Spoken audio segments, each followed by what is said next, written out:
और भादों के महीने में सोमवार के दिन अभिषेक कर रहे हो, जल चढ़ा रहे हो, दूध चढ़ा रहे हो, आप पंचामृत सामग्री समर्पित कर रहे हो, आप दुनिया की सारी वस्तु भगवान को दे रहे हो, तो घी चढ़ाते समय जब घी चढ़ जाए, शंकर के शिवलिंग पर घी चढ़ गया, उसकी एक उंगली लेकर शिव मंदिर में जहां शंकर जी पिंडी पर बैठे हैं, उस जलाधारी पर जो शिवलिंग रखा हुआ है, उसके चारों तरफ उस घृत को लगा देना चाहिए अपनी कामना कर कर। महाराज शिव उसको स्वीकार करता है।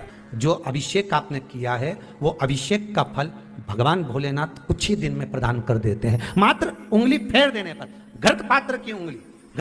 चंपा भी भगवान शंकर को चढ़ती है, पूरे साल नहीं चढ़ती, केवल भादों के महीने में चढ़ती। महापुराण में सुना है शंकर भगवान पर 108 कुछ भी शिव को चढ़ाना चाहिए भादों के महीने में। मैंने पहले भी कहा था के पास कुछ भी नहीं है तो 108 चावल के दाने चढ़ाइए, 108 मूंग के दाने चढ़ाइए, 108 आप चाहे तो सरसों के फूल चढ़ाइए, 108 चाहे तो सफेद पुष्प चढ़ाइए, 108 चाहे तो गुलाब की पत्तियां। सोमवार के दिन व्यक्ति जो भगवान शंकर को बेलपत्र जब समर्पित करता है और बीज की पत्ती पर चंदन लगाकर, मध्यस्थ जोड़कर, शहद लगाकर शिव को जब समर्पित करता है तो उसका भाग्य कितना भी विपरीत चल रहा हो, उसकी किस्मत की रेखा कितनी भी विरोधी, कितनी भी विपरीत चल रही हो, वो अपने आप से लुट जाती है, अपने आप से। तो दो बाती एक ही दिए के अंदर, एक चावल का दाना उसमें डालकर अपनी कामना कर कर फिर जलाओ। 3 या 4 सोमवार करके देख। भादों के महीने में शंकर भगवान, पार्वती मैया, गणेश जी, सदानंद कार्तिकेय जी, अशोक सुंदरी, भगवान शंकर की 5 बेटियां जया, विषहरा, शामली बारी, दौतली, देव, ये सब प्रसन्न होती है। ये फुलेरे में जो मालाएं लगती हैं, ये फुलेरे में जो फूल की मालाएं लटकाई जाती है, ये भगवान शंकर की बेटी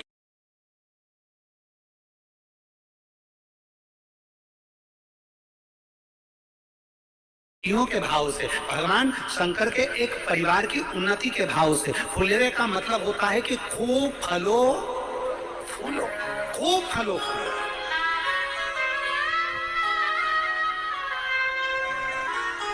जितना आनंद ले सकते हो उतना जीवन का आनंद आनंदमय अपने 5 बेलपत्र गंगा के जल में डालकर सोमवार के दिन भादों के महीने में शंकर को चढ़ा देने पर महाराज जीवन का ऐसा कोई कार्य नहीं होता जो सफल ना हो। किसी भी एक सोमवार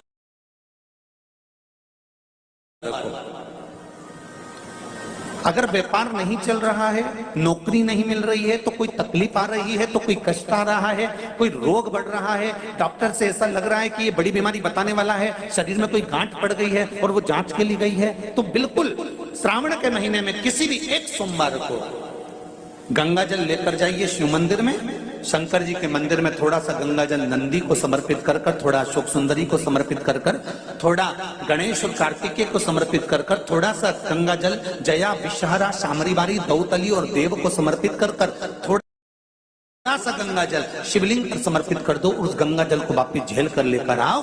3 दिन तक लगातार उस गंगा जल को पीना प्रारंभ करो। उसके बाद जांच के लिए आप कहीं पर भी जाइए, बाबा कृपा जरूर करेगा, ये निश्चित था। सभी मेरी जीजियों से, मेरे जीजाओं से, मेरी बेटी रोज शंकर के मंदिर में प्रतिदिन जाने वाले को और एक और चीज अपने स्मरण में रहे, अगर शिव के मंदिर नहीं जा सकते तो अपने घर में जो शिवलिंग है उस पर जल चढ़ाओ। और यदि आप अपने शंकर के घर में शिवलिंग पर भी जल नहीं चढ़ा पा रहे हो तो किसी बेलपत्री का वृक्ष हो, उस वृक्ष के नीचे भी जल चढ़ाओ। और कभी मौका मिल जाए, कभी भगवान शंकर की बड़ी करुणा हो जाए, भगवान शंकर की बड़ी उदारता हो जाए, भगवान शंकर की बड़ी कृपा हो जाए, बड़ी कृपा हो जाए, भगवान शंकर जिस दिन तुम्हारे ऊपर बड़ी कृपा कर दे, किसी सोमवार को 3 नियम बना लो। जिस दिन मेरा भोले बाबा तुम पर कृपा कर दे, उस दिन सोमवार का एक नियम बनाओ कि महीने का एक सोमवार मुझे ऐसा करना है। 3 नियम धारण करना है महीने के सोमवार को। पहला, सुबेरे जाकर शंकर भगवान को 1 लोटा जल चढ़ाना है। दूसरा, दोपहर के समय पर जाकर मुझे बेलपत्री के वृक्ष के नीचे एक चावल का दाना रखकर बेलपत्री की 7 11, 21, 108, 51 जितनी परिक्रमा आप लगा सकते हो वो लगाना है। और तीसरा, बेलपत्री के वृक्ष के नीचे और शंकर के मंदिर के दरवाजे पर मुझे एक घी का दीपक लगाना है। बस ये 3 नियम जिसने महीने में एक बार ले लिया, समझ लो उसको पीछे हटने की जरूरत ही नहीं, वो आगे ही बढ़े। महीने के किसी एक सोमवार का ऐसा नियम बना लो कि मुझे 3 नियम धारण करना है। महीने के किसी भी एक सोमवार को, हम ये नहीं कहेंगे कि तुम सोमवार 5 पढ़ रहे हैं तो 5 को करो, 4 पढ़ रहे हैं तो 4 को करो, 3 पढ़ रहे हैं तो 3 को करो। तुम तो महीने का एक सोमवार का नियम बना। और मेरी जीजियों से, मेरी बेटियों से जो विदेश में रह रही हैं, जो कहीं बाहर रह रही हैं, कहीं बड़े शहर में रह रही हैं, जो रोज मंदिर नहीं जा सकते, हर किसी महीने के एक सोमवार को भी ये नियम निर्धारण थे, तो उनसे कहेंगे कि 3 महीने में एक सोमवार का नियम बना लो। 3 महीने में नहीं बना सकते तो 6 महीने में एक सोमवार का नियम बना लो। और 6 महीने में नहीं बना सकते तो 1 साल में एक सोमवार का ऐसा नियम बना लो कि मैं साल का एक सोमवार ऐसा रहूंगी कि सुबह सोमवार के दिन मंदिर में जाकर जल चढ़ाऊंगी, दोपहर में जाकर बाबा को एक अक्षत का दाना रखकर, अक्षत का मतलब है कि बाबा मेरी दिनों दिन उन्नति करना। बेलपत्री के वृक्ष के नीचे जो अक्षत रखा जाता है वो उन्नति के लिए रखा जाता है। शंकर के शिवलिंग पर जो अक्षत रखा जाता है वो रोग मुक्ति के लिए रखा जाता है। अशोक सुंदरी पर जो अक्षत रखा जाता है वो संतान प्राप्ति के लिए रखा जाता है। षडानंद कार्तिकेय की ओर जो अक्षत रखा जाता है वो हमारे बच्चों की सुख समृद्धि के लिए रखा जाता है। विनायक की ओर, गणेश जी की ओर जो अक्षत रखा जाता है वो हमारे घर में कोई मंगल कार्य आ जाए उसके लिए रखा जाता है। और जो पीठिका होती है जिसपे शिवलिंग रखा होता है, पार्वती जी का हस्तकमल, उस पर अक्षत रखा जाता है तो नारी के अखंड सौभाग्य के लिए रखा जाता है। अक्षत रखने का भी तरीका है। एक चावल का दाना कहाँ रखा जाता है, क्यों रखा जाता है, कैसे रखा। अब कई लोग कहते हैं गुरुजी ये शिव महापुराण में आप ये नियम बताते हो, तरीका बताते हो। हम तो उनसे कहेंगे डॉक्टर के पास जाओगे तो डॉक्टर भी गोली लिखकर ये नहीं कह देगा कि ये सारी गोली एक साथ खा जा। डॉक्टर भी कहेगा ये गोली सुबह खाना है, ये गोली शाम को खाना है, ये गोली दोपहर में खाना, ये गोली भूखे रहकर खाना। बोला सही है कि गलत है? ये रात्रि को खाना खाने के बाद खा लेना, ये खाना खाने के पहले, ये नाश्ते के पहले। और सुनो, ये दवाई, ये वाली पीछे वाली जो दवाई लो ना इसको दूध से लेना, ये वाली जो दवाई लो ना इसको पानी से लेना। और सुनो, ये डब्बी है इसको पानी में मिलाकर फिर पीना। दवाई लेने का भी तरीका है, उसी तरह शिव महापुराण में एक एक अक्षत का भी तरीका है और एक एक बेलपत्री का भी तरीका। अब मान लो कई लोग कहते हैं गुरुजी आप ये तरीका बताते हो शिव पुराण के माध्यम से, कई लोगों के मन में संशय जागता है, तो अगर हम एक साथ चावल चढ़ा दे तो उसका क्या तरीका है? तो हमारा निवेदन है डॉक्टर जो दवाई ले एक ही बार में निपटा जाए, एक ही बार में खा ले। दवाई एक बार में पूरी खा गए असर नहीं करेगी, इसमें डॉक्टर का कोई दोष नहीं है। उसने तो बताया था ऐसे लेना, ऐसे लेना। और तुमने, मैं डॉक्टर साहब ने पूछा दवाई पूरी ली, शाम की दवाई भूल गई थी, सवेरे की दवाई भूल गई थी, ये दवाई भूल गई थी। डॉक्टर कहेगा हमने तो नियम बताया था, तुमने नहीं खाई तो असर कहां से करेगी? तुम असर कब करती है? जब हम पूजन के तरीके को जान जाए, जब हम अर्चना के तरीके को जाए। आप साल भर का एक सोमवार निकाल लो, 6 महीने का एक सोमवार निकाल लो, 3 महीने का एक सोमवार निकाल लो, महीने का एक सोमवार निकाल लो, अपने से दिल में बन जाए तो एक सोमवार ऐसा निकालो जिसके 3 नियम धारण हो। पहला, उसी सोमवार जिसको कर रहे हो उस दिन सुबह जल चढ़ाना। दूसरे, दोपहर के समय पर जाकर बेलपत्री के वृक्ष के नीचे एक चावल का दाना रखना। और परिक्रमा बेलपत्र की जितनी तुमसे बन जाए, जितनी तुम्हारे शरीर की कैपेसिटी हो, जितना तुम्हारा शरीर चलते बन जाए। हम तो ये भी नहीं कहते कि तुम भूखे रहकर भगवान का भजन करो, हम कभी नहीं कहते। हम तो यहां तक कहते हैं, हमारे पुष्टि मार्ग में यहां तक कहा गया कि वल्लभ कुल की एकादशी करो, भले बकरी जैसे चरो पर एकादशी करो। हम तो यहां तक कहते हैं कि बहुत समय से कल मेरी एकादशी है, एकादशी है, एकादशी है, एकादशी है, पूरे घर को हिलाकर रख दिया, एकादशी है, एकादशी, एकादशी है। बहू टेंशन में, बेटा डिप्रेशन में, पति पपीता ला ला के, सेव फल ला ला के, मूंगफली का दाना ला ला के, काजू कतली ला ला के, सेव फल ला ला के, और सारा सामान साबूदाना और खिचड़ी और ना चिप्स ना जाने क्या क्या ला ला के बेचारा पति एकादशी आती है वो नौमी से चिंता में पड़ जाता है।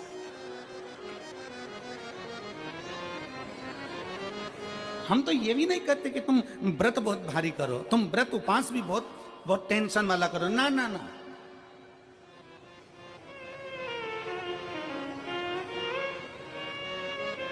अपने को व्रत उपास भी इतना बहुत बहुत भूखे रह रहे हो, बहुत प्यासे रह रहे हो, और मालूम पड़े कि भगवान हमें मिलेगा, भगवान हमें मिलेगा। भगवान कहता है कि देख भाई, मैं भी भूखा नहीं रहता, तू भी भूखा मत रहे, मैं भी चकाचक रहता हूं, तू भी चकाचक रहे, मैं भी अपने। और भगवान शंकर तो ये भी कहते हैं कि अपना परिवार भी मत छोड़ो। मेरे पास में पार्वती भी, एक ही देवता है जो विद फैमिली मंदिर में बैठता है। शंकर जी हैं तो पार्वती जी है, तो गणेश जी हैं, तो कार्तिकेय जी हैं, तो नंदी है, सब मंदिर के अंदर चाहिए। शंकर भगवान अपने पूरे परिवार के साथ। शंकर जी तो ये कहते हैं अकेले तुम क्यों रहते हो। शिव जी की एक बात अपने ध्यान में रखना, कितनी सुंदर बात है शंकर भगवान की, बहुत ध्यान में रखिएगा। आप जौहरी नहीं हो, हीरे को नहीं परख सकते। हम भी जौहरी नहीं है, हम हीरा को नहीं समझ सकते।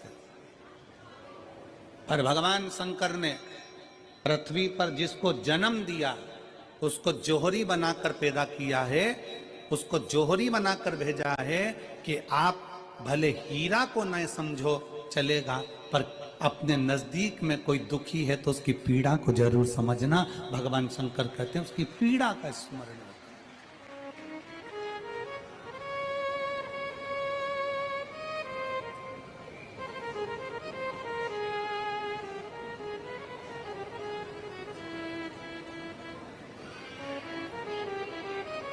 हीरा को समझो ना समझो, पर पीड़ा को जरूर समझिए। किसी के दर्द को जरूर समझिए, किसी के दुख को जरूर समझिए, किसी की तकलीफों को जरूर समझिए। पशुपतिनाथ का व्रत करते हो आप, 16 सोमवार का व्रत करते हो आप, संकट सोमवार का व्रत करते हो आप, शिवरात्रि का व्रत करते हो, सोमवार की अष्टमी का व्रत करते हो।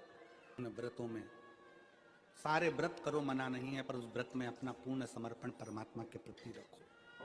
केवल खाना छोड़ा है, अन्न छोड़ा है, भोजन छोड़ा है, और दिन में सुबह से लेकर शाम तक 2-3 बार तुमने कुछ ना कुछ पाया है, वो व्रत हो सकता है आपकी दृष्टि में। पर हमारी दृष्टि में व्रत कौन सा है। शिव महापुराण की कथा कहती है कि सुबेरे आपका व्रत चालू हुआ, दूसरे दिन ब्रह्म मुहूर्त तक जो आपका व्रत आपने रखा है, भगवान का जो व्रत कर रहे हो, उस व्रत में एक बात अपने अंदर उतार कर रखो कि इस दिन मैं अपने मोबाइल का त्याग करती हूँ, पूरे दिन मैं मैसेज नहीं पढ़ूंगी, मैं देखूंगी नहीं, मैं अपशब्द नहीं कहूंगी, मैं जानूंगी नहीं। दूसरा, आज के दिन मेरा व्रत है, आज 1 महीने में, 15 दिन में, 2 दिन में, 20 दिन में मैंने अगर किसी से भी अपशब्द कहा होगा, आड़ा टेढ़ा कहा होगा, तो सबसे पहले आज व्रत वाले दिन मैं उसको सॉरी कहूंगी, क्षमा मांगूंगी और अपने हृदय से लगाने का प्रयास करूंगी। व्रत है। व्रत का तीसरा अंश, आज मेरा व्रत है, मैं आज के दिन किसी को भी अपशब्द नहीं बोलूंगी, किसी के लिए आड़ा टेढ़ा नहीं बोलूंगा, आज जितना बन सकेगा मैं सात्विक जीवन जीऊंगा। चौथा, आज मेरा व्रत है, आज के दिन मैं झूठ नहीं बोलूंगी, ना झूठ बोलूंगा सुबह से लेकर शाम तक। और पांचवा, आज व्रत वाला दिन है, जितना फलार मैं करूंगी उसका पैसा जोड़ूंगी कि 15 रुपए का मैंने साबूदाना खाया, 10 रुपए का बटाटा खाया, ये खाया वो खाया, सारा हिसाब लगाकर 55, 60, 70 रुपए जितने होते हैं उसमें से एक अंश निकालकर मैं उसका एक भाग किसी गौशाला में जाकर गाय को चारा जरूर दूंगी। आपका व्रत, आपकी साधना, आपका तप, आपका बल, आप कैसा कर रहे हैं। केवल भूखे रहने पर भगवत पद की प्राप्ति नहीं होती। शिव महापुराण की कथा कहती है कि भूखे रहने से भगवान की प्राप्ति नहीं होती। शिव पुराण की कथा कहती है भगवान को पाने की भूख बढ़ाने से भगवान की प्राप्ति होती है। भीतर से परमात्मा को पाने की भूख बढ़ाइए, भगवान को पाने की भूख बढ़ाइए भीतर से।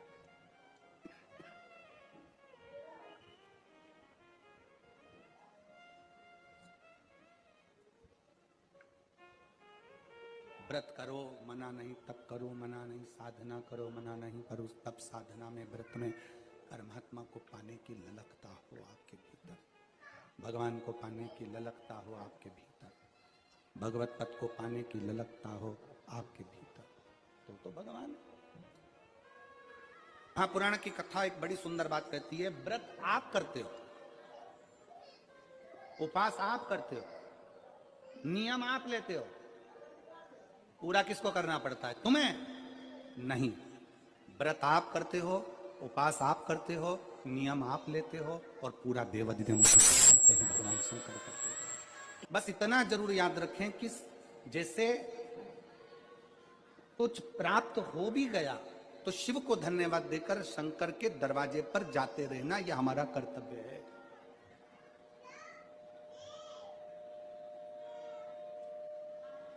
एक बहन जी ने पत्र लिखा था कल, उस पत्र में बहन जी ने लिखा कि शिव महापुराण तप का मतलब क्या होता? चलिए उपास का मतलब बताओ। खाना छोड़ देना व्रत नहीं है, दूसरे का धन छुड़ाकर खाना छोड़ देना व्रत है। शिक्षा दे देना, किसी को चिकित्सा की जरूरत है उसकी चिकित्सा में थोड़ा सा धन लगा देना,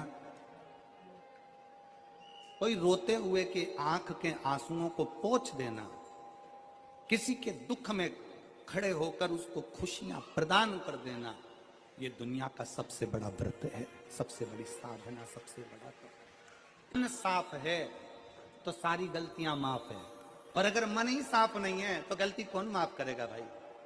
हम भी तो अपनी जिंदगी में एक नियम बना सकते हैं कि मैं श्री शिवाय नमस्तुभ्यम का जाप करूंगी, मेरी कॉलोनी में कोई शंकर जी का मंदिर है, हम 5-10 महिलाएं प्रत्येक सोमवार को 10 मिनट बैठेंगी, शाम के समय प्रदोष काल में 6 बजे 6:30 बजे बैठेंगे, 6:45 बजे 15 मिनट बाद उठ जाएंगे, श्री शिवाय नमस्तुभ्यम का जाप करेंगे, शंकर जी को भोग लगाएंगे। अगर एक हफ्ते में 5 सोमवार पड़ते हैं तो 5 महिलाएं अपना नियम बना ले कि आज का प्रसाद थोड़ा सा, कुछ भी शक्कर, खड़ी शक्कर, कुछ भी मैं लेके आऊंगी, मां भोग लगाएंगे, अपन 5 मिलकर श्री शिवाय नमस्तुभ्यम जपेंगे, प्रसाद बांट देंगे, अपने घर चले जाएंगे। ज्यादा ढोंग प्रपंच नहीं, दिखावा नहीं, कोई एक नियम। हमारे नजदीक में शंकर जी का मंदिर है, हफ्ते में एक बार नियम बनाएंगे, उस मंदिर में सफाई करेंगे, हफ्ते में एक बार नियम बनाएंगे, अपने नजदीक के शंकर के मंदिर को साफ करेंगे, क्लीन करेंगे। एक नियम अपने अंदर बनाओ शिव के प्रति।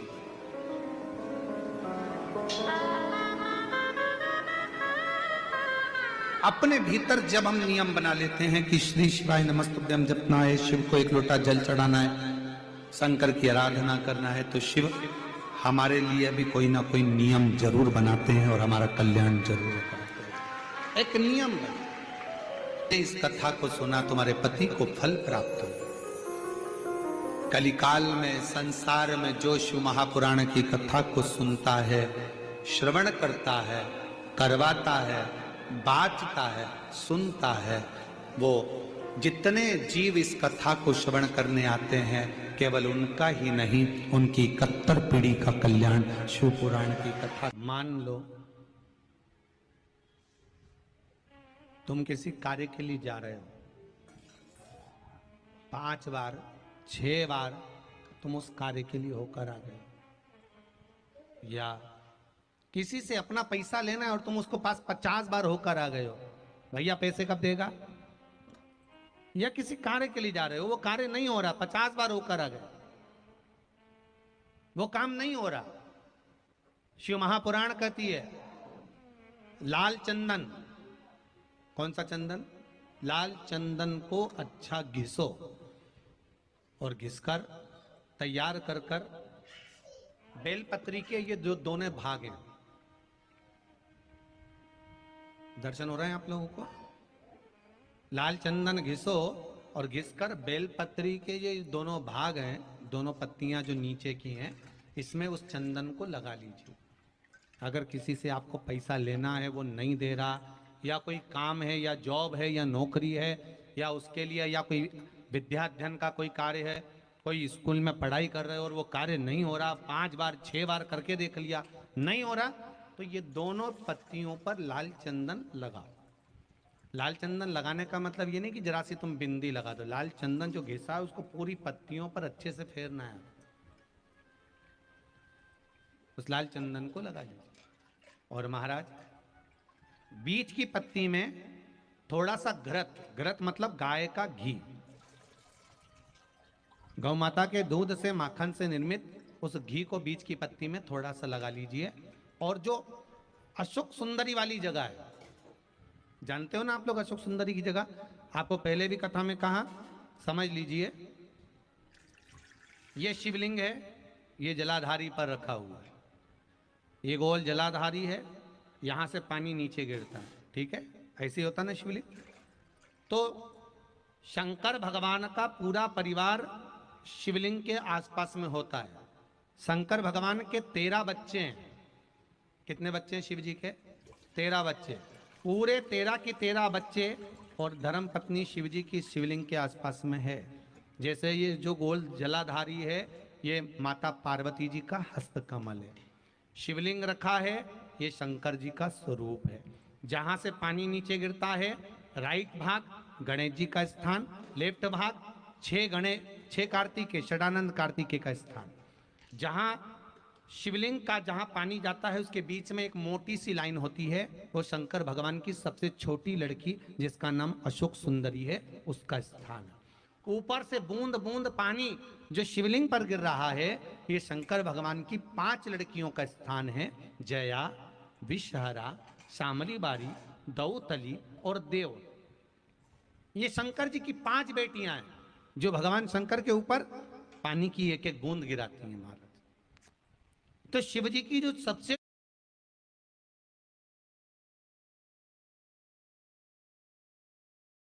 की एक एक बूंद गिराती हैं महाराज। तो शिव जी की जो सबसे छोटी लड़की है अशोक सुंदरी, उस अशोक सुंदरी वाली जगह पर इस बेलपत्र को प्रदोष के दिन या सोमवार के दिन आप घी वाली बेलपत्र को अशोक सुंदरी वाली जगह पर रखकर ये जो चंदन लगी हुई बेलपत्र है इसका मुख ऐसा सीधा की सीधा रखोगे तो गणेश जी की ओर हो जाएगा, षडानंद कार्तिकेय की ओर हो जाएगा। अपनी कामना कर कर जिससे धन लेना है, पैसा लेना है या जो कार्य निकालना है वो नहीं निकल रहा, बहुत प्रयास कर लिया, अदालत में 50 बार हो जाए काम नहीं हो रहा, तब इस बेलपत्र का प्रयोग करना, बाबा से विनती करना और विनती कर कर वापिस सजाना। केवल 2 प्रदोष या 2 सोमवार कर लीजिए, बाबा आपकी मनोकामना पूर्ण कर देगा। उस बेलपत्र का सुख प्राप्त